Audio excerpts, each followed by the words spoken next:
Kvældbo og founder hos E2. Hej, jeg hedder Claus Kirk Jensen. Jeg er direktør i ServiceLinker. ServiceLinker, de kan i princippet linke din værdikæde sammen.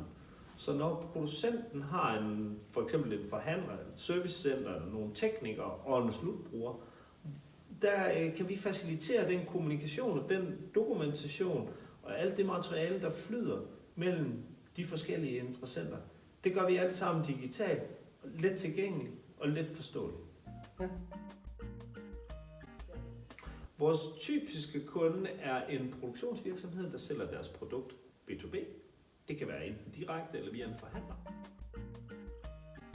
Og det er et produkt, der i en eller anden form godt kan bruge noget after sales service, eller i det hele taget noget service. Det vil sige, at det her produkt skal serviceres, eller det kan være relevant at slå dokumentation op, som for eksempel i en manual eller vedligeholdelsesskema, lave servicerapporter, eller hvor slutkunden i et eller andet omfang har brug for hjælp fra producenten eller et servicecenter. Produktionsvirksomheder, der har et uforløst potentiale ved at gøre noget ved deres after sales service.